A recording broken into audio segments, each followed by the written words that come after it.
Journey of Self-Discovery Seminar. Very excited to be here with all of you. So we're embarking on a journey. You know, we say that life is a journey. So what is our plan? You know, we've heard musicians and poets, they speak about life being this journey. But we know when we go on any journey, we start to plan for it, right? So like any journey, we want to know, where is it that we're going? If you go into any travel site, it'll ask you, what is your starting point? And what is your destination? Then it'll ask you, where do you want to go? When do you want to go? What dates would you like to travel? And then any other activities, where you want to go. So all this stuff we put into planning for one journey. So the question is, if we're on this journey of life, have we taken a step back to think and to plan? Where is it that I'm going? Why am I going to this versus that? What are the different options I might have in this journey of life? Are there faster modes of transportation, like the airplane?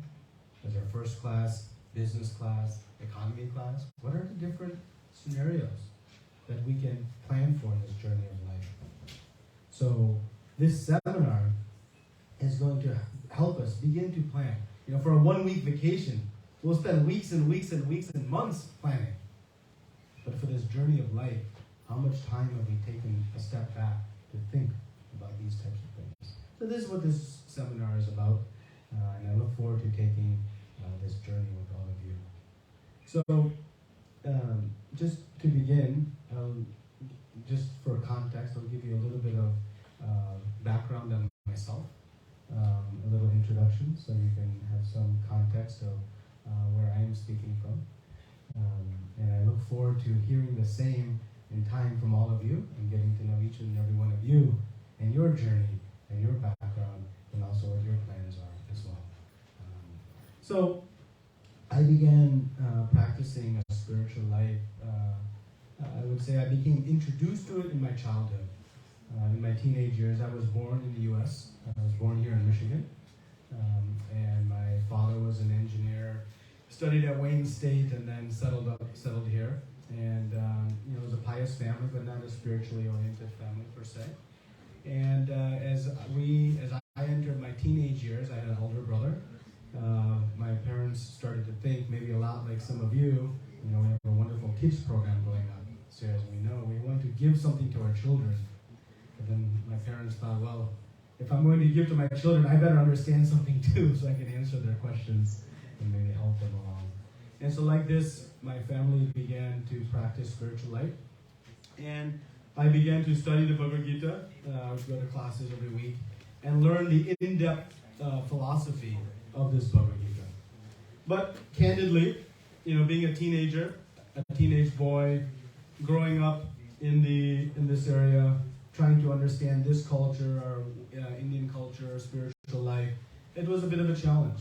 And so I began to understand and learn, and it was, I would say, progressing cautiously.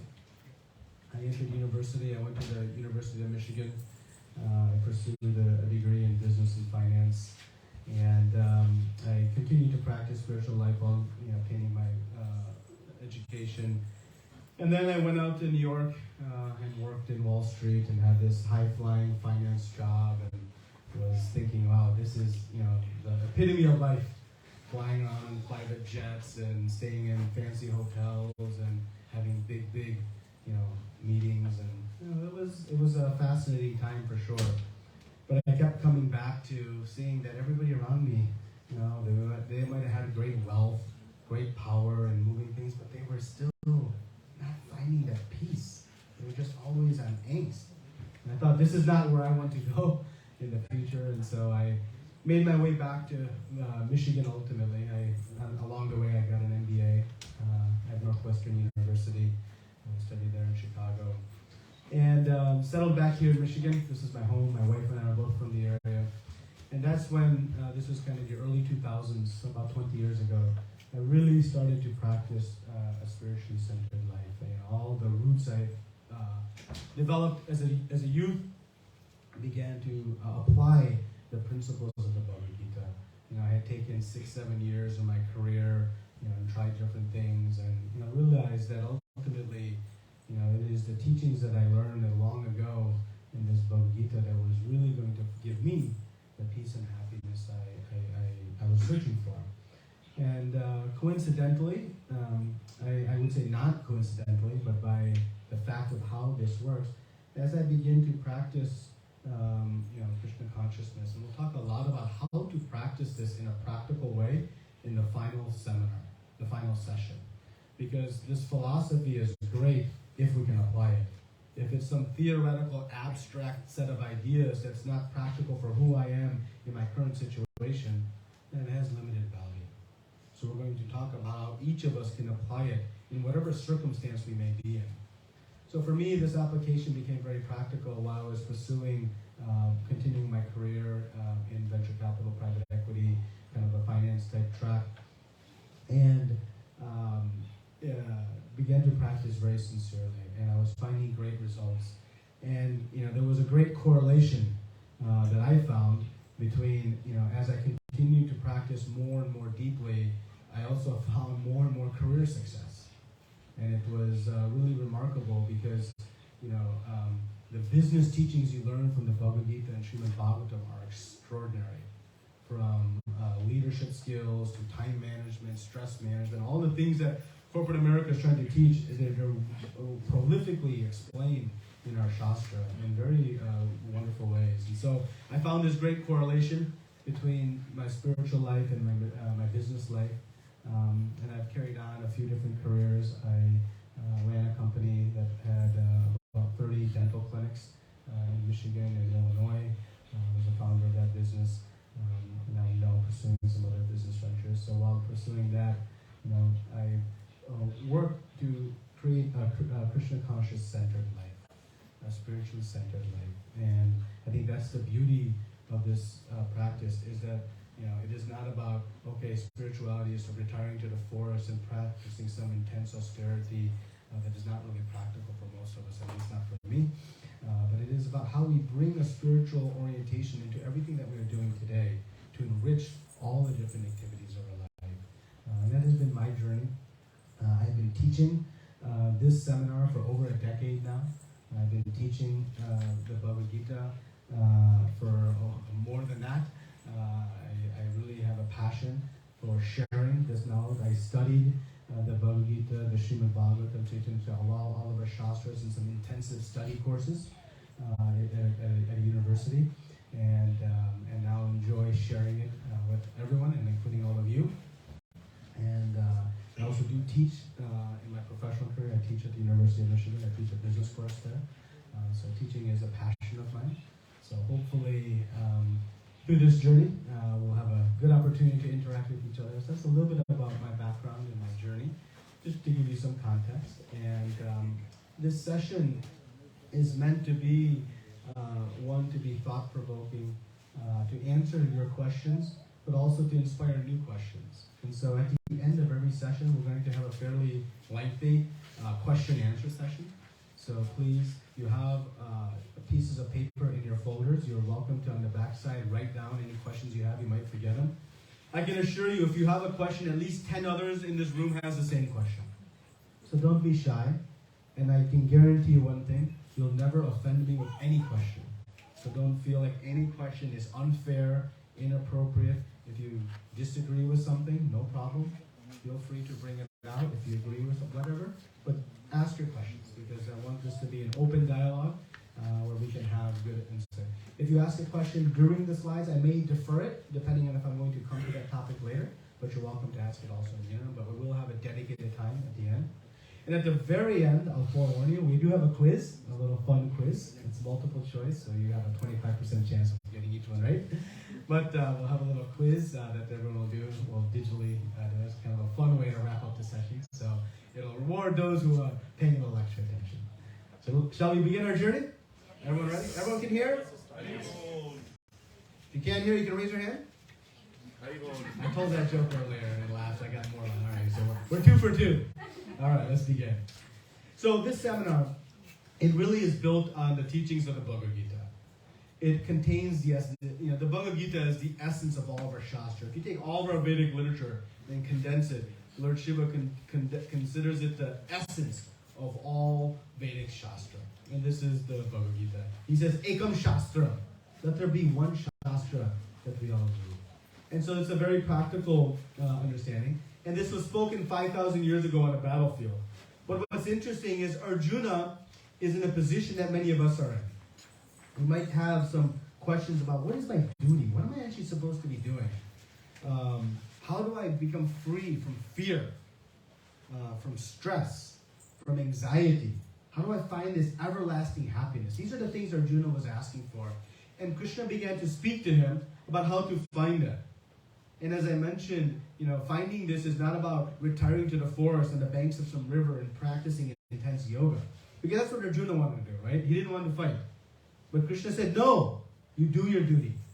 You do your duty, but understand everything around you from the context of who you are, who is the creator, and all of us around. And when you do, all of your illusions will dissipate. So this is what we're going to apply. Because we may say, well, how is this 5,000 years ago knowledge? Well, actually, it's millions of years old. How is it still relevant today? Social customs change, our fashions change, even our climates change. Yes, that all changes. But the one thing that doesn't change is that we are all this beautiful, eternal spirit soul that has this relationship with everything around that is eternal. And so the teachings of the Bhagavad Gita is still the latest and best technology. There's no new technology that has surpassed it in its efficacy or effectiveness. And that is why you see today that this Bhagavad Gita is being practiced all around the world on actually 7 continents. The first Bhagavad Gita has gone to Antarctica, finally. I used to have to say 6, but somebody, for symbolic reasons, took a Bhagavad Gita to Antarctica. But on all 6 continents that are inhabited, people are practicing this from all walks of life. Not just Indians, not just Americans, Chinese, Africans, all walks of life. Young, old, male, female, rich, poor, doesn't matter. And what it shows is that this is not a secular set of philosophy, but it is a broad-reaching and open philosophy. And so this is what the basis of our seminar is. So the agenda is, today we're going to discuss the search for happiness. Next week we're going to discuss, does God exist? And how can we know for sure? We're going to break this up into 2 parts, 2 weeks. So that's the first question we'll ask. And the next, after that, we systematically prove the existence of God. Then we're going to understand, how do we learn about God then? Okay, if he's there, how do we know about him? Google, Wikipedia, Shastra, what are my sources? Then we're going to answer this question, who am I? And I'm not going to ask you all to bring your passports and identifications to say who you are, because that is a question that we can answer. But if I ask you the question, who were you 100 years ago? And who will you be 100 years from now? Do we know that answer? That is the answer that we'll cover in module 3, that will start in week 4. Then we're going to take another 2 weeks to cover module 4, which is a very troubling question that a poor answer to this is what leads a lot of people to doubt the presence of God. Which is, if there is a God, how can bad things be happening to good people? And even inversely, how can good things be happening to bad people? Both of those are troubling. But the first is more troubling. And so we're going to understand that with a very clear way, why and how that happens in module 4.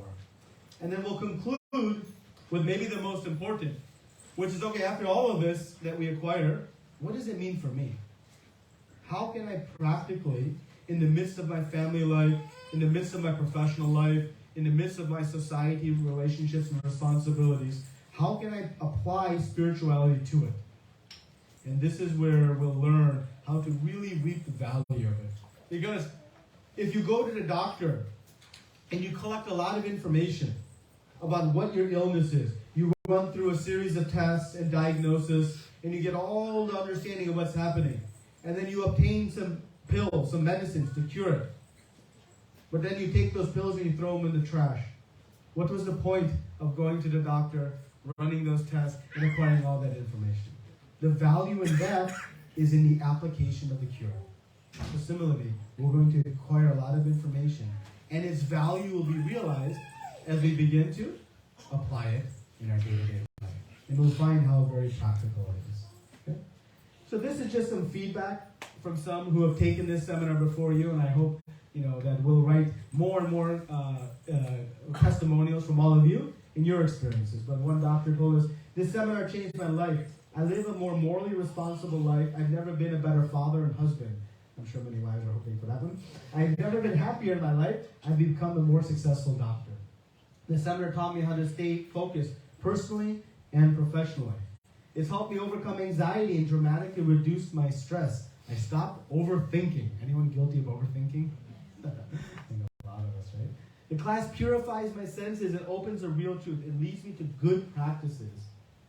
The initial sessions were a turning point for me. It gave me insight into exactly what I need to do in various life situations.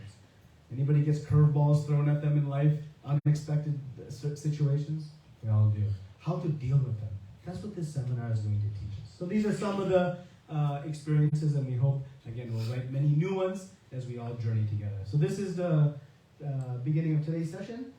Search for happiness. I hope everybody is happy now, peacefully situated. Right? So our agenda today, what is the goal of life? What makes us special in this human form? Why is the happiness we want elusive? And then are we getting to the root cause, and what is the ultimate solution? So we'll cover these 5 topics. So what is the goal of life? What is your goal of life? To be happy. Any other goals? To make $1 billion. Make $1 billion. So I'll ask you, why do you want to make $1 billion? To be happy. Okay. Any other goals? To be happy than Elon Musk. To be happier than Elon Musk. To see our children happy. To see our children happy. And why do we want to see our children happy? Because that makes us happy. So we're back to our happiness. Any other goals? You see how this is going to end? To accomplish our duties, to look back and see whether we have failed anywhere. And that is to make us feeling satisfied, accomplished. At the end of the day, we all have one goal, right? And that is to be happy, to be peaceful. It is the universal goal. Actually, not just of humans, but even of the dog in the street, the cat, the bird, everyone is searching for the same thing, to be happy. Anybody searching for unhappiness? No. Behind the phone? I just want to make sure. Okay, so nobody's searching for happiness, right? So if we look at it objectively, everything we do it for one reason, to find happiness. Whether it's through giving to others that gives us happiness, whether it's through accumulating for ourselves at the mall that gives us happiness, whether it's engaging in relationships, at the end of the day, we pursue all these different activities for one goal. To find happiness and to eliminate unhappiness. Why do we want $1 billion? Because we think we can buy happiness with it, right? Comforts of life. Right? So this is the essence of all we do, right? And the question then is, so we're all looking for it, and this is actually, the reason is that's the nature of the soul.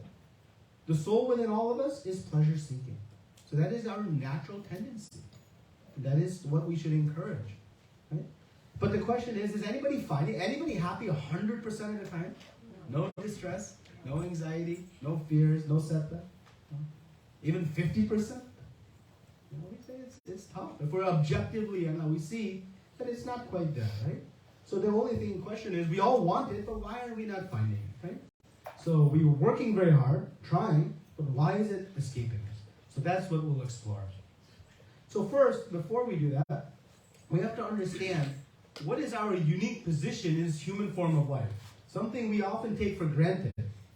When we look at all the other living species, when you go to the zoo, you start to appreciate the human form of life a little bit more, seeing all these different types of animals in their different forms. But day to day, we often fail. So let's understand, what is it that distinguishes us? So I'll ask a question. How many categories of t-shirts do you see? You see one category? 8? 8? So roughly 8, right? There are 8 categories. So how do we categorize something? Colors, which are different, but they're categories because they have similar aspects. They're all t-shirts, but they're different colors, right? So when we have more than one category in a group, it means there are differences, in the example of the t-shirt's colors, but there are common things that put them all in one group, which is they're all t-shirts. Short sleeves, we'll assume they're all the same brand and goes with that. Right? So it means there are commonalities and some differences. Right? So in the animal kingdom, right, scientists have put us into species. Species means categories. So again, if we're one category amongst all life forms, it means by definition, with all life forms, we have some things in common, and we have some things that are different. Just like the t-shirts were colored differently, or the same group, that they're all t-shirts. Similarly, we're all living entities. So in all the animal kingdom, we have some things in common and some things different. Right? So what is that? Well, in the Mahabharata, we have this beautiful verse that says, Ahara nidra bayam maitinam cha, shamanam eta pashubir naranam. That animals and the human form of life, they have 4 things in common. So first we'll address the common things and then the distinction. So the 4 things in common are Ahara, Bhaya, Maitanam, and Nidra. So this sleeping, eating, mating, and defending. Right? So anybody who's watched the Discovery Show channel that profiles any animal, what do they show? How it finds food. How it finds shelter, where it builds a home, nest, how it sleeps, right? How it mates, how it finds the opposite sex, and how it defends. Right. Those. Anybody has seen a Discovery Show channel with zebras getting together discussing Bhagavad Gita, Om Namo Bhagavate Vasudevaya? No? Eating, sleeping, mating, and defending. This is the activities in the human form of life, right? And so we see, we eat and animals eat, right? And we may eat with more sophistication on fine china in 5-star restaurants, but the activity is the same. Actually, the pleasure that the animals get from eating is the exact same we get. But you see how much effort we have to put to satisfy this 2 square inches of our body, how much effort we put in eating. After that, all the same. And the animals, actually, imagine cows. Cows can eat grass every day of its life and be supremely happy. Now imagine if we could eat curd rice every day and be happy. The ladies would be happy that we don't have to think of next meal, feed the kids, all that. But we struggle to even satisfy the tongue, which is simply just fuel for the body. Right? So the animals eat and we eat. Sleeping. And we may sleep on wonderful mattresses, air-conditioned rooms, and those sleep number mattresses, all kinds of fancy technology, and a dog sleeps on the street. At the end of the day, it's rest. And we spend almost a third of our life sleeping, completely oblivious to our surroundings. And even our sleep is disturbed. Just go to the pharmacy. How many sleep aids you see? Why? The temperature is 1 degree too high or 1 degree too low. Disturbed, right? Just a little bit of light sneaks through the window, can't sleep. Right? So our sleep is even so delicate. This is what we do. But it's the same activity. Mating. Yes, of course, we may do it with seemingly more sophistication, but at the end of the day, it's the same activity. And if we honestly, objectively look, actually, most of our whole society revolves around this activity between eating and mating. So much energy. And then defending. Again, we may defend with weapons and fancy things. And working is also considered part of defending because we are protecting our family and our assets and our existence here. So we spend another third of our life or more in this activity as well. And seemingly that is increasing as time goes on. Though technology is advancing, somehow we seem to be working more. Right? So this is the 4 activities. So there's Ahara, Nidra, Bayu, Mantana. So if our entire life revolves around these 4 activities, eating, sleeping, mating, and defending, then the question is, how are we really any different from the animal kingdom of life? If all of our societal and technological advancements have brought us to simply eat nicely, sleep nicely, mate nicely, and defend nicely, then have we actually progressed? As this picture shows, are we just above the table and the dogs are below the table? This artist is depicting, the commonality in activities. Right? So this is Right. But the second part of this verse tells us something very important. This is Dharma Vitesha Madhiko Vishesha, Dharmena Hina Pashabhiri Charan. That in the human form of life, what makes us different than all other species of life is our higher intelligence to discriminate action. This is what uniquely makes us in the human form of life as composed to all other species of life. So we have the higher intelligence to discriminate our actions. Animals act on instincts. We analyze, evaluate, think what is good, what is bad, research, and then act. This is the higher intelligence that we have been gifted in the human form of life. Remember, animals are not getting together to discuss philosophy, the goals of life, what is happening around us, answering the questions why bad things are happening to my neighbor zebra. They don't know. But we in the human form of life, we can understand that. And so Srila Vyasadeva in the Vedanta Sutra says, Atato Brahma Jignasa. He says, Atato means therefore. Therefore now inquire. This is the first sutra in his Vedanta Sutra. Now, any book starts with the word therefore. Therefore implies something has happened previously. I worked hard in school, so I got into a good university. I worked really hard in university, took some tests, I got into medical school. Passed my medical school and board. Therefore, I am a doctor. Therefore means something has happened previously. So what is Srila Vyasadeva saying? Therefore, now inquire. He's making a very important point to us. We have achieved this human form of life after great endeavor. We have forgotten that endeavor, but we have, in our Shastra said, worked through all 8.4 million species of life, which we'll see in Module 4, to achieve this human form of life. It is through great effort that we have reached it. And now that we have this gift of intelligence, the question is, are we going to use it? So Srila Vyasadeva is encouraging, now that you have worked so hard, inquire, ask questions. This is what we've done. And what happens if we don't? The Bhagavad Gita says, if we don't use our intelligence, we are a miser, a kripana. What is a miser? One who has great facilities, but doesn't use it.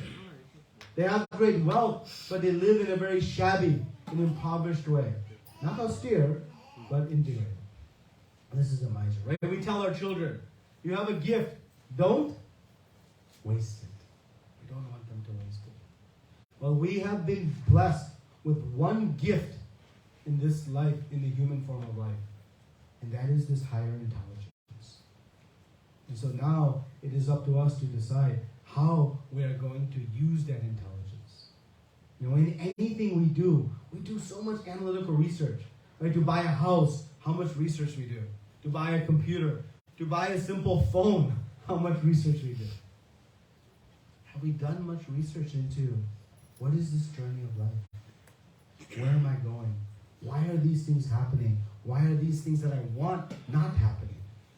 These things, we can start to now use our intelligence. Okay? And specifically, we can ask, why am I suffering? We get this question a lot. I'm working so hard to get happiness, but no matter what, somewhere along the line, something happens, some upheaval. Right? We get it, and it slips through our fingers. And the question we have is that just a fact of life? Or is there a better outcome somewhere? At least then we can decide whether we want to achieve that place or not. But otherwise we're left to assume, well, this is the best I can do. Okay? We can talk about, where is my destination? Where am I going?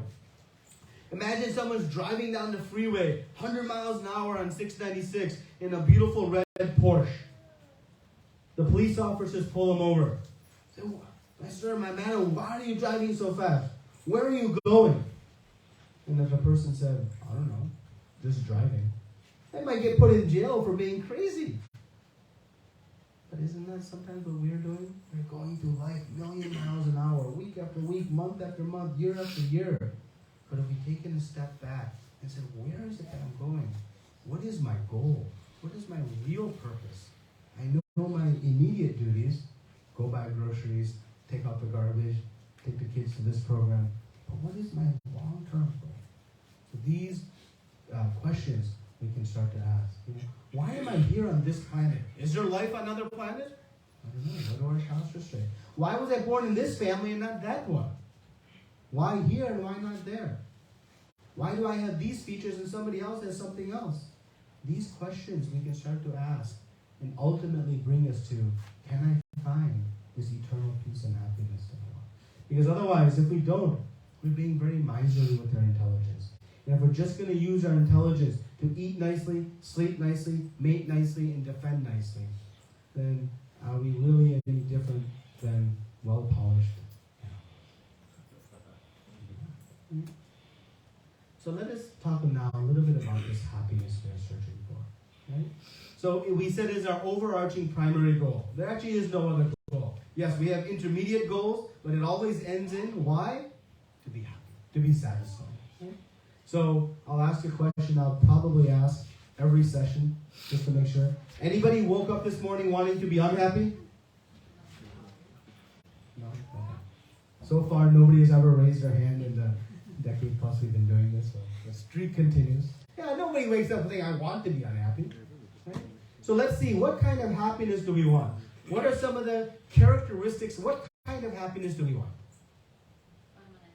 Permanent. One. Is that the first one? See? Permanent, she read it. So we want it not to end, right? We're on a wonderful vacation, enjoying. But about midway through, what happens? Why? Because we know it's going to end. We want that vacation never to end. Right? So we want permanent, everlasting happiness. What's another feature of happiness we want? Easy to get it. Not having to work so hard. Right? Why do I have to work 5 days to get 2 days of a holiday? Why can't it be the other way around? Everyone ever wondered that? Okay, so we want the easy. What else? Done something we wanted to do. Huh? Done something we wanted to do. Done something that we want. So if I want it, it should happen. Yeah? How about we want it to be ever increasing? Meaning I should get more happiness today from that activity than yesterday. It should give me more pleasure. And finally, I want variety. I don't want to do the same thing every day. And I added the fourth one also. It should be easy to obtain. So actually, if we analyze, this is the type of happiness we are searching for. Right? So now let us explore. What do we find in this world? What we find is our happiness is actually moments separated between distress. You ask somebody, how are you doing? Oh, I'm doing good, no problems. We define good by the absence of problems. Is that real happiness? It's actually just relative happiness. Right? In some ways, we could say it's simply that happiness is the gap between two happiness. Yeah. We give the example of the prisoner. When the olden days, they used to take a prisoner out in a boat into the middle of a lake. And then they would take him by the hair. They wouldn't be able to do that with me. But they take him by the hair and they dunk him in the river. And they hold him underwater and hold him underwater and hold him underwater until they're about to just take their last breath. They cannot hold it anymore. And they pull him up and then they dunk him back in. And they do that again and again and again. Hold him and then they, at the last moment, pull him out. And that prisoner, how happy they are with that breath. It is like the breath. How many breaths we've taken in the last 30 minutes? Have we experienced the same happiness? That happiness is all relative to a prior experience. So this is what we tend to find in this world. And we see, how our work week is structured. What's the best day of the week? Friday. And what's the worst day of the week? Monday. And some will say Sunday night. Why? I gotta go to work tomorrow. And even in that, on the weekend is filled with this chore and that chore and some other activities. And then think, why we can't have just constant weekend? Right? That would be nice. Right? So why this formula? Maybe this is the best we can do. Maybe it's not. But at least we should inquire. Right? This is the nature of the happiness. And the second feature we see is that what gives us happiness today, tomorrow we get less happiness from it. Take your favorite movie. You watch it once, you enjoy it twice, thrice, four. After watching it 100 times for 100 consecutive days, how is your happiness the 100th day compared to the first, second, or third day? You can't even watch it. This is actually the nature of the material world. It's so convoluted. Whatever gives us happiness ultimately ends in misery. I love gulab jamuns. I'll eat. And what happens when I eat too many? Misery. Right? And ultimately I'll get sick of them and I won't even want to see them. So everything we find, it loses its taste in time. Why is that the case? How many varieties of movies we have? How many cable channels we have? Why? Because we're constantly needing new and different entertainment. Because what we find today won't satisfy us tomorrow. This is the nature of the things we find in this material world. And the next dimension, the third dimension, this is a mirage. What looks in the horizon? Water.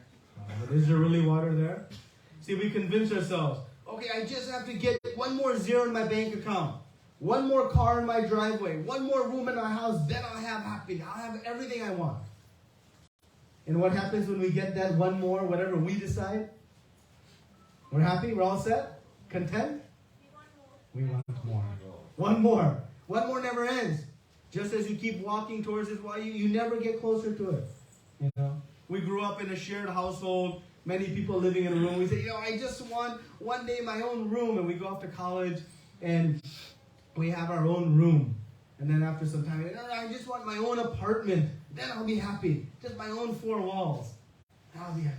Then we get our own apartment as we grow up. And but then I have neighbors up, down, and side. I just want my own piece of land. Then I'll be happy. Small, simple house. And we get that. Oh, a walk-out basement would be nice. Oh, then it's like this. We just keep saying, one more. But we never find it. It never gives us the satisfaction we think it will.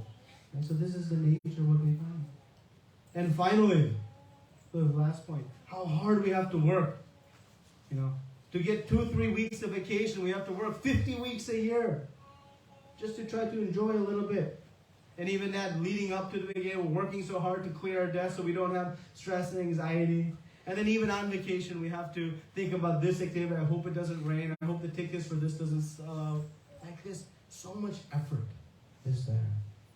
And I try to give analogies often in my presentations. The material world to me, it's like an amusement park. You think, amusement parks are fun. How many of you have been to an amusement park when they have rides? So what is the goal of going to an amusement park? Fun. By doing what? Enjoy the rides, right? That's why we go. So if you're there for 12 hours on an amusement park, how many minutes do you spend on a ride? 20 minutes? Right? 1 minute ride, you spend 45 minutes waiting. Best case, 20, 30 minutes. Right? So how much austerity we do. It's baking in the sun, waiting our turn is coming, and then 30 seconds, 45 seconds, 1 hour, whatever it is. Whole day we go, we get a few moments. It's actually kind of like, it seems like the material world in a whole. We work hard. We labor intensely. We get that happiness, no doubt. But then it's gone again. And we have to work again to get it on the next ride. So the question is there a better opportunity? But sometimes we tell us, no, this is my experience, but my neighbors, they've found it all. And this cow thinks, their grass is really good. And the other cow says, no, his grass. Like this, we think. But trust me, we're all going through the same dynamic. Nobody has raised their hand saying, yes, I found it. And billions of people before us have tried, and billions will into the future. But all facing the same situation. So this is the happiness we want. But the question is, why is it so elusive? So what is a problem? A problem is something that gets in the way of my desired outcome. I want the BMW, but the problem is, I don't have the money. I want to be a famous actor, but the problem is, I can't act. There's some problem that gets in the way of my goal. So I want this happiness, so why can't I get it? There must be something getting in the way of it. But we know, to apply a solution, we must first know what the problem is. If somebody comes to our house and they are very hungry, and we give them 2 glasses of water, are we going to satisfy them? If somebody comes to our house and they're very thirsty, and we give them nice samosas, are we going to satisfy them?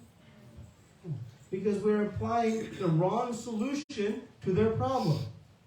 So we first must understand the problem, then apply the solution. So let us understand, what is it that's getting in the way of our happiness? Because we're not finding this permanent, everlasting, increasing happiness 100% of the time. So why not? What is standing in the way? Once we know that, then we can apply the solution. So there are 2 kinds of problems, relative problems and real problems. Relative problems gives relative happiness. Like the prisoner. That's relative happiness to the moments in the water. That's not what we want. We want real happiness. So if we solve real problems, then we'll find real happiness. So the question is, what is the real problem? So most of us think these problems are, but really, the toothache.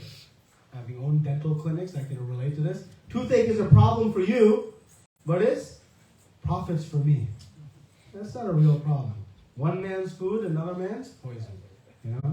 We were once on a vacation, and we were sitting on the beach enjoying, and all of a sudden a storm came out of nowhere, rain.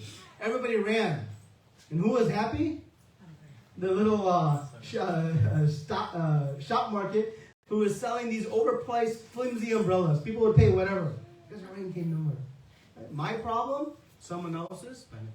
So these are all relative problems. And if we solve relative problems, all we'll get is relative happiness. But that's not what we are looking for. We want real happiness. So what is a real problem? For this young girl, it's algebra. Algebra is not a real problem. Okay? We can look through it. But what is a real problem? Now, our Shastra explains a real problem has 3 criteria. 1, it is common to all. Whether you're rich or poor. Whether you are tall, short, male, female, light, dark, doesn't matter. It is common to everybody. That is a real problem. 2, nobody wants it. It is not a matter of taste. Yeah. I like eggplant, my son, real problem. Big problem. That is not a problem. This is, nobody likes it. It is universal. And 3rd, everybody gets it. Not only nobody wants it, but it is inflicted on everybody. So these 3 things are what fit the criteria for a real problem. So in the Bhagavad Gita, we get some answers as to what is the real problem. And it is this, in the 14th chapter, we see this Janma Mrityu Jara Vyadhi. There's birth, death, old age, and disease. So we say birth. How can that be a problem? Everybody is celebrating and happy. Yes, outside everybody is happy. But in 3rd canto Srimad Bhagavatam, it explains what is the experience of the baby in the womb of a mother. It is not very pleasant. Baby is suspended upside down in a very curled position, swimming in its own bodily fluids. It is being bitten by worms. All this information is given, and actually, when we show this to OBGYNs, they're blown away at the accuracy of this information. We'll talk more about in the 3rd session. But this is the position. If we offer anybody $1 million to sit like that for 9 months, anybody's willing to sit? No. But by the grace of the Lord, we have forgotten. We have forgotten. But this is the experience. So this birth is also very traumatic. Old age. Anybody is looking forward to old age? When the eyes start to blur, the back is hurting, digestion is gone. What'd you say? Can't hear. Old age is very difficult. If you want to know the pains of old age, go render some volunteer service in a senior citizen home. You'll see the simple things in life. One nurse was telling me once how this gentleman, he was so frustrated and angry. She had never seen so much anger. I said, what caused the anger? He was unable to cut his toenail. A simple thing, the arthritis in his hands. He could not bend, he could not see. And he was struggling. And my heart broke thinking, wow, those sorts of things. And she was explaining what's even more painful is these people they have given their lives to their families, and now their families have left them to age and die in these homes. This is old age. Old age is not something anyone is looking for. We see how much industry is there trying to solve old age. Right? Nobody wants gray hair, so we have dyes, wrinkles, anti-wrinkle creams, joints hurt, joint cream. We are trying to stop this rate, but everybody has it. And has anybody been able to stop old age? Doesn't happen. Doesn't happen. So this is the dynamic. Disease. And we know this more than ever. When I used to give this a few years ago, it had a different context. Now, post-COVID, we all appreciate, no matter how much advancement we have, disease is difficult. And even the healthiest become susceptible. Right? And of course, something we don't like to talk about, but it's a reality. There are only two truths in the world, death and taxes. We're going to die. It's going to happen. And it's very painful. Because if we've ever lost something, we know it's painful. If we've ever had to suffer the loss of a loved one, and the great pain. If we've lost something through theft, we lost a house or a car or a flight, it's painful. But at the moments of death, why we feel so much fear when that plane shakes? It's because at that moment we lose everything. It's not something we look forward to. Our Shastra says, what is the pain experienced at death? It's compared to being bitten by 10,000 scorpions at one time. So now one may say, well, that's okay, that's a long way away. Birth was a long time ago. I have my health. Everything's good. I have no problems. Well, fortunately, the world also brings us three more difficulties. The first is adhyatmic. There's difficulties of the mind and body. We get headaches, can't tolerate heat. Anybody ever get like the smallest of cut on your hand and it's just throbbing pain? You realize every square inch of this body is a chance to experience, unfortunately, some great pain. But more than the body is the mind. The mind gives so much difficulty. The family gets a brand new BMW. Everybody's happy. Father's happy, wife is happy, kids are happy, everybody's enjoying. Then the neighbor brings home their BMW. Pain. Why? They have 5 Series, I have 3 Series. The mind doesn't let us enjoy. Always comparing. We have so many things to be happy for and grateful for. But the mind is saying, why not this? Why not that? Mind is very difficult and very challenging. Right? So we should think how mental health is the biggest challenge in the world today. So much, the psychiatrists are full. They are overloaded with work because of the difficulties of controlling the mind. You'll see so many wonderful ways to control it. Then, if the mind is stable still, we have adibautik, that, there's always someone disturbing my happiness. If you wait, oh no, I have it, everything's good. Just wait. They'll say, everything's good, but my mother-in-law, or my daughter-in-law, or my neighbor, the neighbor's dog, someone is hurting. And if nothing else, those pesky mosquitoes when they're trying to enjoy a beautiful summer day, always there's some disturbance. Once a man in the Amazon was said, hey, aren't you scared to be in the Amazon? All these snakes and spiders and monkeys and all these. He says, no, the scariest of animals don't live here. Humans. So like this, there'll always be some conflict. And then even then we have these natural disturbances, tornadoes and fires and storms, and we see more and more of this catastrophes. So these 3 things, in addition to birth, death, old age, and disease, these things are constantly showering down upon us. And they get in the way of our desired goal. So then, of course, the question becomes, can we solve it? How do we stop it? So, are we currently on the right track? Right? So we know if I solve these real problems, I'll get that real happiness that I was searching for. Eternal, permanent, ever-increasing. So is the current route, the current plan I am on, is it going to work? Right? So we know we've been trying. The last 150 years, so much progress. Right? The Industrial Revolution changed our lives, bringing us so many things and equipment. The IT revolution changed the way we get information and shrunk the world. So technology has brought so many things to us. Right? But the question is, has it solved old age, disease, death, difficulties of the mind and body? Has it made people less conflicting? Has it helped that? Right? So we know one thing for sure. We are trying very hard. We are working hard. It is not due to a lack of effort. Right? We work harder than we've ever worked, but still it's seemingly elusive. So at least we know that much that we're trying. So the question is all of this advancement, is it a solution to real problems or just a painkiller? Right? We know medical science, so much progress. Heart transplants and cancer treatments and this research, invasive, non-invasive procedures and screening, so much advancement. Are we less sick today than we were 10 years ago? No. Death rates are increasing. That's just a reality. We cure one disease and two more come up. Okay? We know this ever more and ever. We have better forecasting tools and knowledge of natural disturbances. Do we have less people suffering in floods and tornadoes and fires? No. We even have better building materials to deal with it. But at the So same the time, question it's is- prevention, right?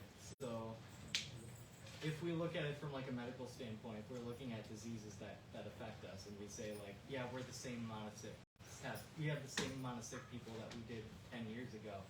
We might have people that otherwise didn't get sick because of the advancement of technology. I'm only looking for absolute returns, not relative, and so are you. We're not looking for a relative to what could be. We're looking for, am I better off today than I was previously? At the end of the day, that's what we want. So I would suggest that we're looking for real progress, not relative to what could be, but real tangible progress. Okay? So, but we can even take it back and just ask a simple question. You know, with all the advancement, so much machinery and technology. I mean, we're using a computer, a USB drive, this, cord, this, cell phone, so much there. What is the condition of the person behind all these tools? Are we better off than before? Do we have more peace and happiness than our grandparents' generation? Do we have more values, more time, less conflict, a more controlled mind? No, we see, right? We see crime rates are increasing, drug abuse is increasing, heinous crimes, divorce rates, things are getting more difficult. So something must not be working. Because by the objective analysis, we see things are progressing in a direction that none of us want, but we are trying very hard. So what is the technology to apply to the person? That's the question we should ask. And of course, the angel will come. So what is a painkiller versus medicine? A medicine goes to the root. A painkiller is a superficial. So the painkiller has advantages. What does it do? It's quick relief. But the disadvantage doesn't permanently cure. And there are side effects. Right? So I thought this drawing was very funny. It said, somewhere something went terribly wrong. So we have all these advancements, but they give rise to other issues. Cell phones, right? The connectivity, emergency care, but they've also made us more impersonal, more distracted driving. So there are good things, but there are also downsides. Right? They've made us seemingly more distant from each other, though they're meant to connect us all and bring us closer. Right? This is 1990s, TVs were big and we were thin. Now, I'll let you finish it. Even the medicines and things like that, antibiotics, how they've destroyed all the good bacteria in our bodies. Science, so much advancement, but they've also been put to so many destructive purposes. Right? This is, the rocks and the sign reads, our grateful acknowledgement to the American people for their contribution of $24 billion for this happening. It's a moon rock. This child is asking, no, you weren't downloaded, you were born. This is what we have with computers. Dear Andy, how have you been? Your mother and I are fine, we miss you. Please sign off your computer and come downstairs for something to eat. So, did you not get my email? So this is what we see. We're definitely moving very, very fast, but have we found great direction? Because we know money can buy a bed, but it can't buy sleep. It can buy a clock, but not time. A book, but not knowledge. Medicines, but not health. Blood, but not life. It is not the answer. It's intriguing. We seem to spend more, but we have less. We buy more, and we enjoy it much less. More conveniences, but how do we have less time? Faster cars and all these things, but seemingly we have less time. So this is something at least we should start to wonder. And so modern advancement in technology, it's like a knife. A knife is neither good nor bad. It's how it's used. Right? Knife in the hands of a skilled criminal is bad. But knives in the hands of a skilled surgeon can save a life. So the knife itself is neither good nor bad. It's how it's applied. So similarly, all this advancement is very beneficial if we use it for a higher purpose. If we're using it simply to try to eat, sleep, mate, and defend, we're not going to find the happiness that we're searching for. So what happened? We took this painkiller approach. Right? So if I take aspirin to solve my headache, it just keeps coming back. But if I find out what's the root cause, what's the underlying cause, stress, lack of exercise, bad diet, some environmental factor, if I solve that, then I'll actually cure it. So we want a permanent answer. So I'm just wrapping up. So at one point in the seminar, somebody said, I was a heck of a lot happier before I got this thing. That would be true if there were not a solution. There is a wonderful solution. And if we just understand where we're going to find it, then it'll happen. So, it was like this gentleman in the desert looking for happiness in the material life. It's difficult. It's there, but it's like that ride in the amusement park. You get it, but then most of the time, it's austerity. It's like looking for knowledge in the library, but our head is in the garbage can. We have to look on the bookshelf. So we're looking for the right thing to search for happiness. We just have to look in the right spot. And so where does this happiness come from? We have to realize that we come from an amazing place where it is full of bliss and eternal life. And we have this amazing relationship with the Supreme Lord, who we're going to prove next week exists. I know some of us probably have some doubts, so we're going to prove it very systematically. But that relationship is what brings us ultimate happiness. It's just like this boy. He is lost in the rubble of this building, desperate, not knowing where his next meal is going to come from, how he's going to find shelter, clothes, everything, lost. But has forgotten that he is the son of a great wealthy individual. And as soon as this child is reconnected with their father, all their problems are dissipated. Similarly, when we reconnect with our eternal Lord, our Supreme Father, the Supreme Personality of God, then we'll find the solutions to all of these different challenges. That is the root cause of our situation. It is forgetfulness of our relationship with the Lord. And if we remember that, this will unlock it. Now, of course, you're going to think how and why. File that away. Over the coming weeks, we're going to explain very systematically, particularly in the third module, how regaining our relationship with the Lord will practically give us this experience that we are searching for of real happiness. So just file that away for now. So Krishna explains this world in the 8th chapter is this Mamupetya Punarjanma Dukhalayam Ashashvatam. That this world, it is a place of difficulty. So, but if one goes back to the spiritual world, it is a place of complete bliss and happiness. So like this fish out of water, no matter what you give this fish, all the wealth, all the wonderful foods, beautiful music, lovely chair, will it be happy? It's out of its natural environment. Similarly, all of us as spirit soul, when we are disconnected from the Supreme Lord, we are also not in our natural environment. And so no matter how much we try to find within this separate world, we will not get that happiness we are searching for. It is like this fish out of water. But we know as soon as we get the fish back in the water, what happens? It finds its natural state. Our natural state is being reconnected with the Supreme.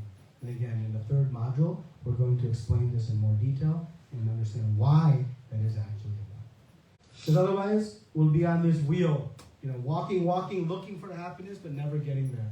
Millions of people before us for millions of years have tried in the same things, and it hasn't happened. So our opportunity now is to use this intelligence we've had to inquire and to ask, is there a better outcome? Is there a better opportunity that I can get out there, or is this the best I can do? At least we should ask the questions to see. So I'll just conclude today with one short story. Once there was a very wealthy king. He had a big kingdom, many palaces, queens, big treasury, big family, was enjoying all the accoutrements of royal life. And in a way, he forgot about his relationship with the Lord. And so once when Sadhu came to see him, and Sadhu came to teach him a lesson. So he told the king, my king, I want you to do one thing. I want you to find the biggest fool in your kingdom and give him this stick. And for carrying this stick, acknowledging himself as a fool, you pay him a monthly pension for the rest of his life. All right, Sadhu knows. So then he called his minister. They said, find the greatest fool and give him this. And they said, we know. There's this one person. He's got a nice land, everything, but he's not doing anything to advance himself, make more money, build a big house. He's simply doing his devotional life. He is serving his deities, reading Bhagavad Gita. He is the greatest fool, not taking advantage of this. But anyways, they called a big assembly just to confirm he was the biggest fool. So they said, anybody who considers him a fool will carry this stick and not have to work. Rest of their life will get pension. Nobody could bear the dishonor to be considered a fool. But this person, wow, I don't have to work and I can get all my money. Sign me up. He didn't care what people thought. So this person carried, this stick on for years and years. And then many years had passed. This king went on acquiring more and more lands and more wealth and more family. And ultimately he came to become terminally ill. And he was on his deathbed. And there on his deathbed, he was meeting with his family and saying his goodbyes. And he remembered, I have not seen that fool in many years. So he asked his minister, please call and bring that fool here. So he brought the fool, and this fool said, oh, my dear king, how are you? He says, I'm going on a journey now, a distant off place. I came to say goodbye. He says, oh, you're going somewhere. Can I come with you? And the king said, no, you cannot come with me. And the fool said, oh, you want to go with your queen somewhere special. He says, no, you fool, I cannot go with my queens. I cannot go with my children. I cannot take any of my family members. Oh, you're going to go alone.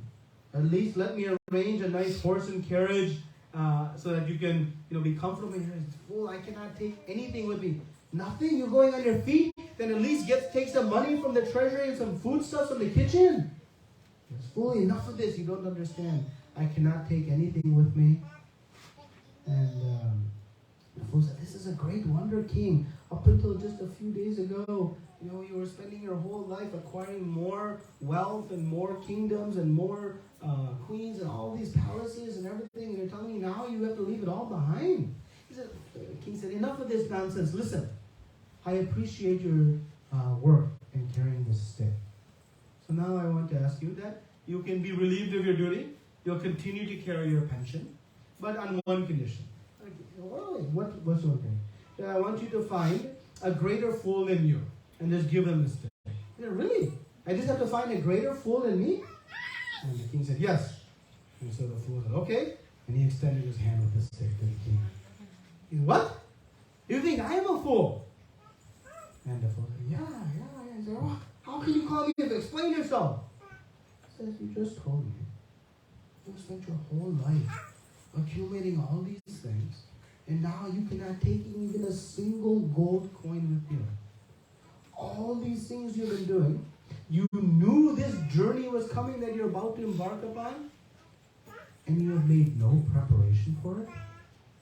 Who could be more foolish than that, who spent their life accumulating all these things and gave me no preparation for this journey they're about to take?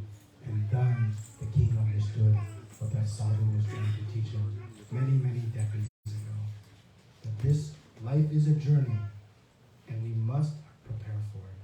We've been blessed with the intelligence, and so let us use it so that we can then find this ever-increasing happiness, where there is no separation between happiness. It is eternal. It is not a mirage, but an ocean, and very easy to get. Because this exists. It is not in theory. It is actually there in a spiritually centered life. And in the spiritual world, it is called Vaikuntha for a reason. Vai means none, Kunta means miseries. It's just happiness. But how to find it, what's the way, that will unfold in the coming weeks. Of course, it begins with our relationship with the Lord. So, next week, we'll be discussing this very important topic. Does God exist? If God is the key to solving our problems that get in the way of our real happiness, how can we prove that God exists? Because if we all lined up on the room here, right along this column, and said, take one step this way if you're 100% convinced God exists, and take one step this way if you're 100% convinced God does not exist, where will most people say? Right on. We're not sure. So by the end of next week, we're going to prove the existence of God and come up with a very scientific definition of who can be qualified to be called God. So there'll be no confusion. That is what we'll address next week. Okay? Thank you very much. So now I'd like to open it up to some questions, comments, anything we can discuss. So please don't be shy, as I said. Vyasadeva said, Atato Brahma Jignasa, now inquire. So let us have some question and answer sessions. Yes? So I could be wrong, but I feel like problems arise when we realize that there's a reality that's possible that's better than what we have. So like in terms of like old age, like we know what it's like to be young and how much energy we have, you know?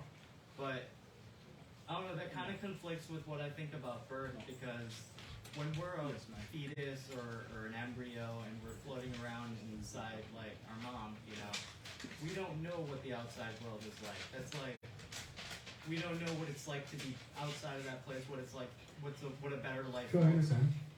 So your point is that if I don't know, but the idea is, it's just like if you walk onto an airplane and you go into the entrance airplane, you go right, and you're seated in your aisle seat on the plane. And you said, this is a pretty good seat. This is the best seat. But is it the best seat? It's the best seat you know. But it doesn't make it the best seat. The best seat is the first class seat that lies flat, that has lots of room. So ignorance doesn't define what is best or not. What we must do is go to someone who has knowledge of everything and then can tell us what is there. I know what is best from what I see and observe. But what I see and observe is just a microscopic portion of the total. So if someone has seen the total, then they can say this is this is that. Then we can objectively decide, is that better or not? But until then, we're taking the ostrich approach, which is when danger comes, what does it do? It puts its head in the sand. So it doesn't see the danger. But has the danger gone away? No. Right? So what we're trying to do is take our head out of the sand and say, okay, yes, I don't know the totality of creation. I don't even know what's happening in the next house. How I can know what's happening in the whole universe. But God, who is all-knowing, has described everything. So now I can understand the totality and then make my decisions of where I want to go. So at least we can understand the options. Of course, we have to have faith in the existence of God. Stay tuned for next week. We have to have faith in the Shastras. Stay tuned for week 3, because both of those we are going to provide with unbelievable evidence to give us faith that this is a reliable source of information. Because otherwise, we'll go to Google, and what faith we have in Google? A lot, because we've used it. But is it reliable? Sometimes yes, sometimes no. So that's why it is not a matter of opinion. What I believe is irrelevant. What is stated by the authoritative Shastra, that is what's relevant. Because that is the total picture. We have a micro picture. So we're going to fill in and then we all will decide. Everybody has the individual opportunity to decide what is best for them, but at least we should know the options. It's like going to a buffet. Right? When you go to like a multi-table buffet, this happens at a wedding. What does the intelligent person do? They first scope out everything. They don't want to get full at the first table, right? Then I don't know what's coming next. So instead, let me first scope out what all the options are. Then I'll make my decisions. That is what we should do. Understand, maybe this is the best. Maybe this is the best we can do. 5 days a week of work, 2 days a week. If it is, great. Let's make the best out of this bargain. I'm here to tell you there's much better, but at least we'll start. Nathan? It does. Thank you. Yes? Prabhuji, we have been told always that live in the present.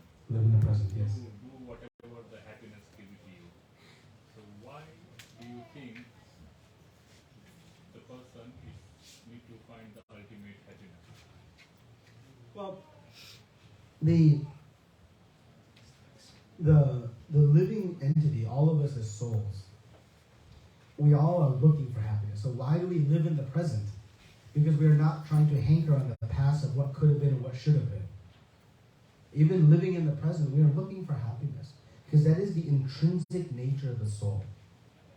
You cannot change that. That is the intrinsic nature. Just like this water is wet. If I pour it on myself, I cannot ask why I'm getting wet.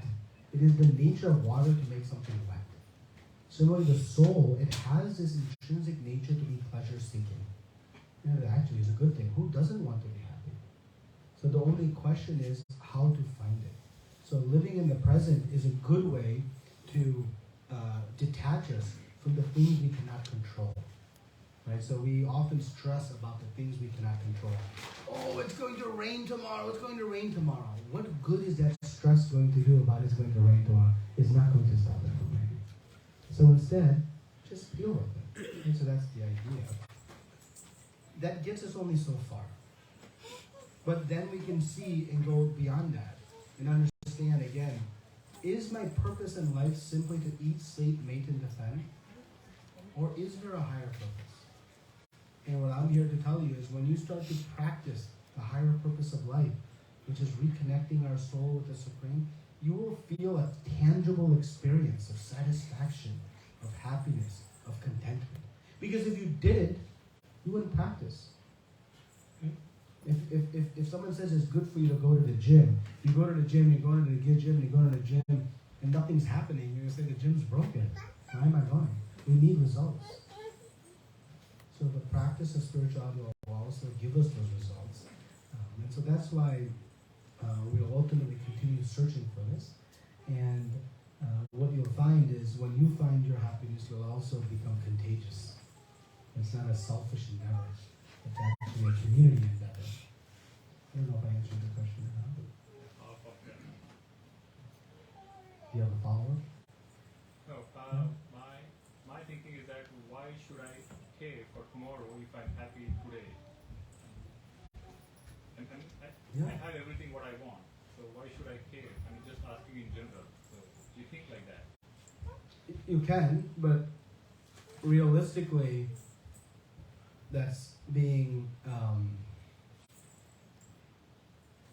when our children come home and they bring home a score on their test, how do we judge whether it's a good score or a bad score?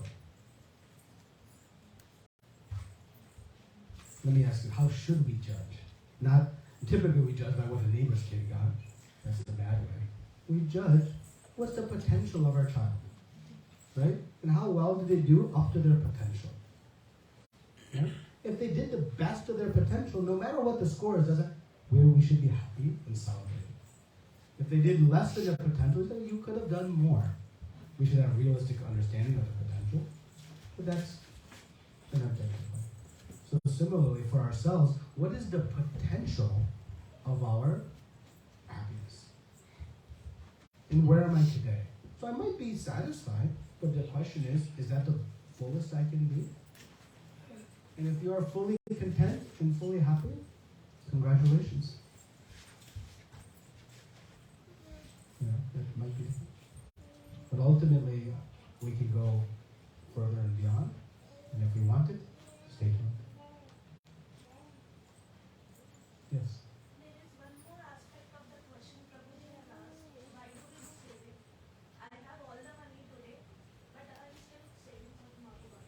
Why am I saving money? I mean, if you contemplate this question, he's saying, I'm very happiness and content today. Why do I think about tomorrow? It's the same concept as in saving. I have all the money today. Why am I saving for tomorrow? Yeah, I mean, we have needs tomorrow, but I think his point is live in the present and be happy with what you have. Yes, But living in the present is fine. Like, if I'm earning today, I Yeah. cannot spend everything today. I still Yeah. have to think about tomorrow. yeah, and again, I always look at it and say, according to what is my potential, I can make the best use of a bad bargain. That's in essence living in the present. But let's make a good use of a good bargain. Who would not want that?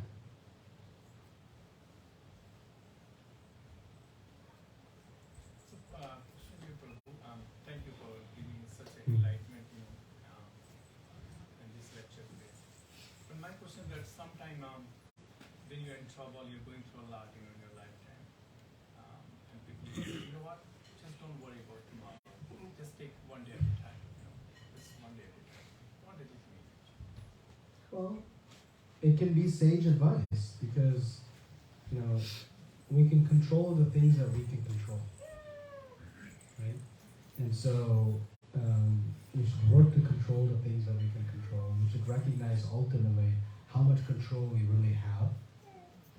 We'll talk about this in the coming seminar, but we think we can control so many things, but in reality, we are very, very dependent on the Supreme Lord for everything. I mean, we cannot even control the growth of our fingernail on our little finger. Yet we think, I am the supreme controller. Okay? So the idea is, and how we find equilibrium, and from a spiritually centered life, we'll see that the things that happen to us, both good and bad, are based on the laws of karma that are ordained, and this is the topic of the fourth module. And so when we encounter difficult things, we understand, okay, this is the laws of karma. And when we encounter good things, okay, this is the laws of karma. And we can learn to become equipoised, not emotionless, but not become disheveled by the circumstance, and work to find productive outcomes from that. That's what we will try to do. I kind of wanted to address the live in the present thing as well. I know it's been addressed a few times, but I just wanted to say I feel like it's a little half-baked advice because everybody always says live in the present, but everybody also says you should plan for the future or you should have a 5-year, 10-year plan. And I think living in the present is a good thing because it's easier to take a plan one step at a time. But without the context of where you're going or where you're headed, you won't be able to live in the present comfortably. Like, what are you working towards? What's the reason? That's the plan of your journey. And where are we going? I am today at what point, what step in my journey of where I'm trying to go. But we have started to take steps in our journey, but haven't defined where I'm going. So we're walking, but we haven't put in our GPS where we're actually going. That's the goal of this session. Of course, we won't answer it all in one session. Yes? So we took the example of a king who, and as a karma yogi, a king, his responsibility is to protect, defend, and expand his kingdom. Like in our daily life, we are running a business or doing a job. We are in a job, we have to get promotion and increments and rise in our career. So the businessman job is to expand, or else if there is a plateau, you're dying. So it's a very sad thing if you're not expanding or not growing, you're dying. So what's wrong in the king's thing, as we took example, to expand, to accumulate more wealth? So everyone is doing the same thing. If we stop doing these things, then what we are supposed to do? Simple thing that was wrong with what he was doing. That's why, again, spiritual life is very sweet, because small adjustments make a very big wrong perfect. It's not a complete overhaul. Just one small thing inspired the sadhu to come. In all of his endeavors to acquire, he forgot about the Lord. So the great kings, the great Rajarshis in Srimad Bhagavatam. They were rulers of the whole planet. Yudhishthira Maharaj went out in east, west, north, south, conquered lands. Parikshit Maharaj, Prithu Maharaj. They were great kings. But they were kings acting as servants. Servants to who? Not to their ego, to their sense of power. They were servants to the Lord. They were performing a duty of governing for the benefit of their citizens. The example is given that a king should view its subjects as a father views its children. A father doesn't view his children as labor for their benefit. A father views their child as someone that they have a responsibility to upbring and to bring into a better condition than they are without you.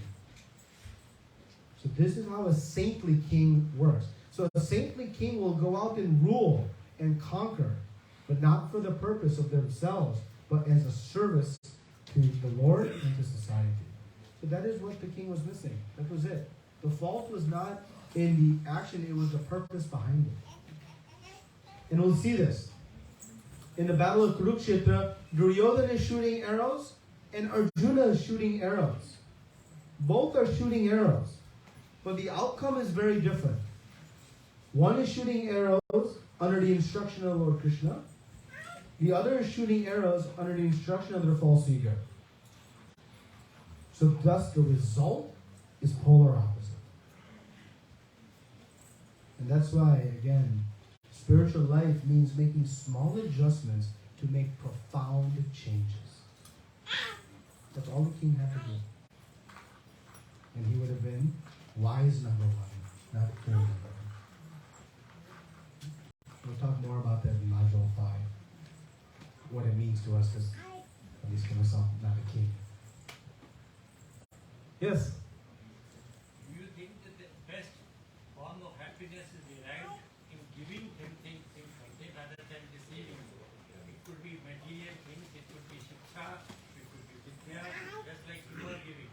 You are giving some shiksha to us, which you also are feeling happy because they receivers perhaps may not be that happy, but the giver is always more happy.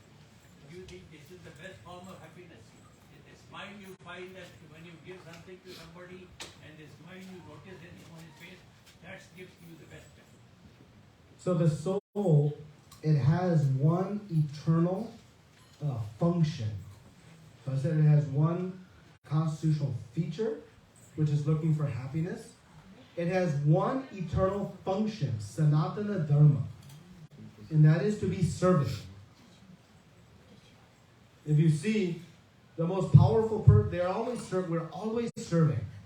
It is not a question of if I'm going to serve, it is simply a question of whom. So yes, in serving, that is how we'll find happiness. Right? We see when people find happiness in giving and serving so many things. They serve their family, they serve their dog, they serve their nation. But I'm here to suggest that when we learn to serve the Lord, by giving to the Lord our service, our energy, we actually receive much more. And when we give in a selfless spirit, meaning I'm not giving just so I can get, but I'm giving out of love, then one experiences even more. And that takes us to a different platform. And our Shastra explains that when we serve the Lord, it's like watering the root of a tree. What is the goal of watering the root of the tree? What do we want to do when we water the root? And fruits. We want to nourish all the branches of the tree. Right? So to nourish all the branches of the tree, we water the root. So our Shastra explains that the root of all existence is Supreme Lord. When we worship the Lord, we actually then nourish all the other branches of our relationships. Our family, our society, our loved ones, our jobs, and all these other things that we are trying to juggle, like 7 things in the air, by the singular purpose. We don't ignore those, we actually nourish them. Just like when you put water down in the tree, you're not ignoring the branches up. You're actually the intelligent means to nourish them all. If you just try to spray the branches, nothing will happen. So yes, it is by giving that we ultimately find our real happiness. And the question is where to give, where to serve. We all know that money can't buy happiness. And money can't buy peace of mind also. So why this whole struggle of earning money, putting money, every day toiling for money, when we know the real happiness is not, but when we cannot buy from that money, we cannot buy our real happiness. So why this taking trouble every day? Because we are not using, again, our higher intelligence to ask that question and find better solutions. What are we doing? Going with the flow.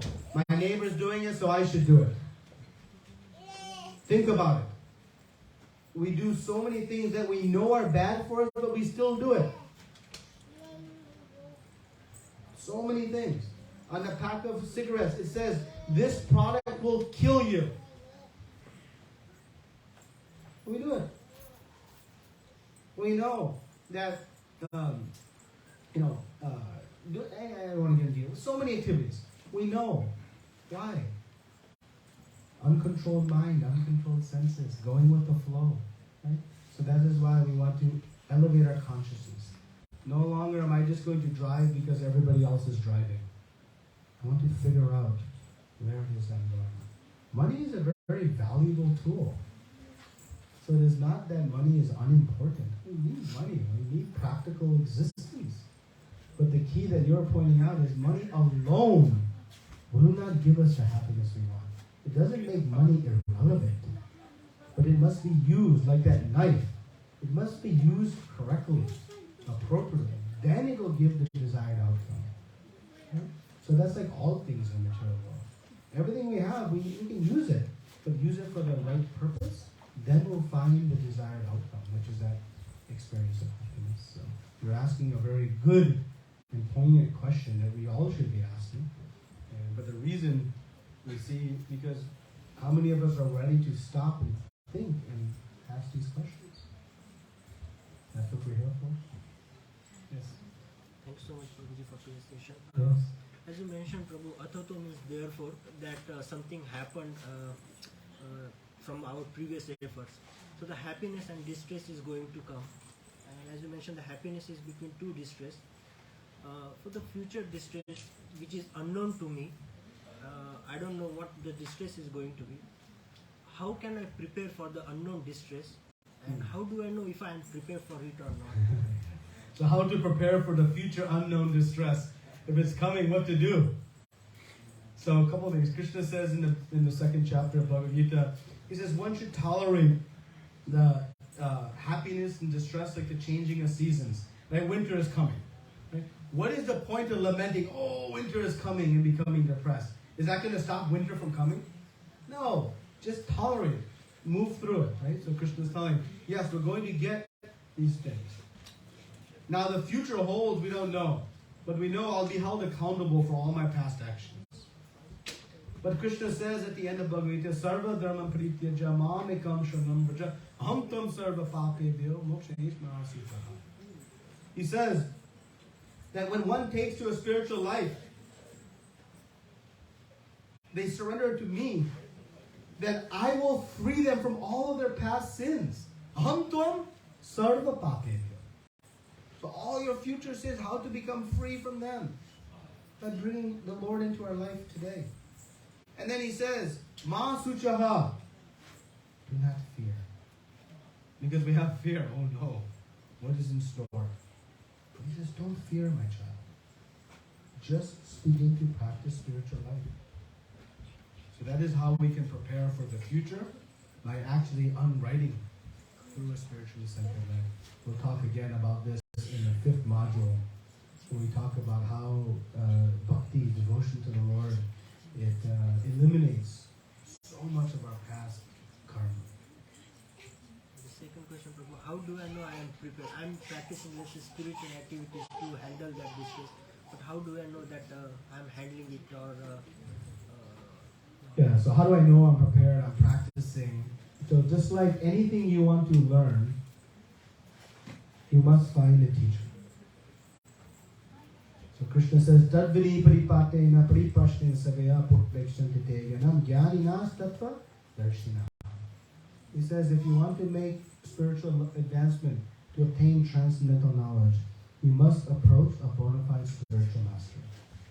A guru in your life will guide us in how we can apply these principles. If I want to learn calculus, I can approach a textbook. But if I really want to learn, I have to go to a teacher and learn. If I want to learn how to drive, I can watch a YouTube video. But if I really want to learn, I need a teacher to teach me. If I want to learn piano, shall I continue? If you want to learn Bhagavad Gita, you want to learn spiritual life, if I want to know, am I doing it correctly? Is this the way it's intended? What are the finer details? And that is why Krishna said, and that's why he and Balaramji themselves, to show us, approach a guru. Lord Ramchandra, all the appearances, they show us by their own example. So this is the way we will know, am I on the right track? We must take guidance. We have time for a couple more before we play our quiz game. Yes? One more question. Yes. We spoke about realizing the potential, like we have some potential, and we should not compare ourselves with our neighbors or anyone else. But if there is no measurement, no scale, then how do we know that this is we are working at our full potential, or we can have a better potential? How do we know if there is no measurement for comparison? Yeah, no, it's we're not comparing against our neighbors from a material standpoint, but we should understand what is the pure nature of the soul. Remember, again, it's hard to say remember because we haven't discussed it, but this will become more clear in the third module, that each of us originally came from the spiritual world. So we are simply in the process of regaining our original position. And one can understand, well, what is the nature of that original position? What is the experience there? And then we can evaluate, okay, how close am I to that potential? Okay? So we don't need to compare to others, but in spiritual life also, right, we'll take inspiration. Oh, this person is progressing nicely. Let me follow in their footsteps. But our comparison isn't in a way to become, disenfranchised or frustrated, but to become inspired to follow. Just like in anything, if you want to be a successful doctor, you find role models. You want to be a successful athlete, you find role models. If you want to be a successful spiritualist, you find role models. And we become inspired by them. It's more of a self-realization. Yeah. The comparison I was referencing earlier was, the mind compares us on my material achievements. I have 3 series, they have 5 series. My son got 80, their son got 90. All these things we compare. Unimportant. Yes? So it's not a question for me, it's just I want to do my feeling for this session. Before I come here, I thought, okay, why should I go there? I mean, what is necessary for me? Should I go there? No. Then, that's why I asked you, I'm happy there at home, why should I come here? Now I understood, it took a little bit time from your answer to understand me, that yes, today I'm happy. And if I want to cumulative happiness, I know that I go die tomorrow. So if I need a cumulative happiness, that I need to learn the food, take the guidance, and see how I can get the best out of that situation. Yes. Your shirt is very appropriate. I want to believe. See? You came wanting to believe. If we come with an open heart, full of our ideas, no problem. But just open the heart and mind. The truth will penetrate. So express our doubts, express our concerns, honestly, openly. But do it with an open mind, open heart, and this will happen. Thank you for sharing. Shall we play a quick quiz game? Yeah. Okay, everybody get their phones out. This is the time we can actually use our phones.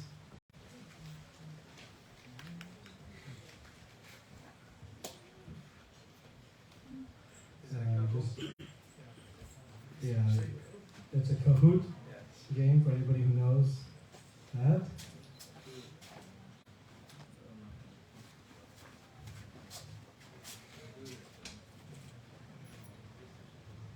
Okay, and then we'll have prasad for everybody. So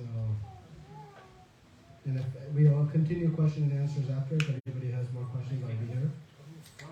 Base one might not have Wi-Fi. Does everybody have signal? Yeah, no signal. Connect with the hotspot. I just said Oh. You can use hotspot.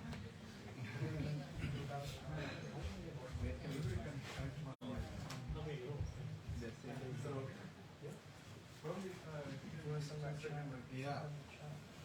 What is the Wi-Fi? So you can search for like AMMU. That's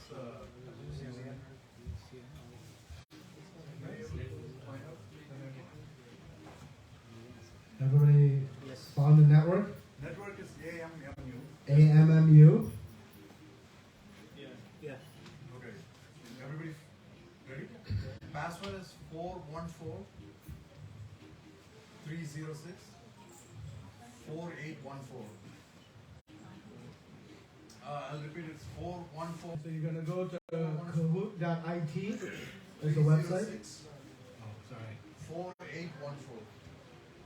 I'm sharing the password. Okay. Prabhuji, you wanna say? What is it? 414 414 306 306 4814. 4814. And you can go to kahoot.it and then enter this pin. So, all right, we'll give everybody plenty of time. Everybody got in Wi-Fi at least?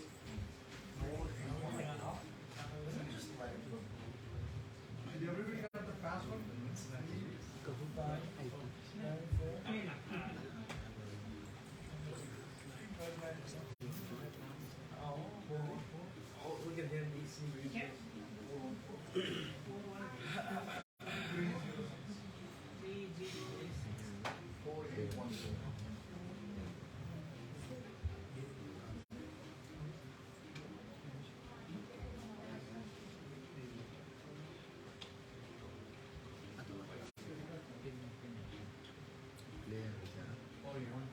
Anybody still trying to get in? Few? Okay, no problem. We have 19 in so far. Anybody else trying to get in? You guys in? Yeah. Anybody else waiting to get in? Okay. Okay. 414 Don't be shy. Oh, 27. Only a lot. Yeah, heavy competition today. Shubham wants to get your name effect. Huh? Your name.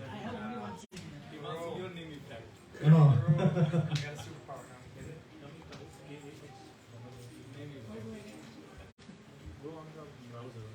So you have to open up the browser and go to kahoot.it.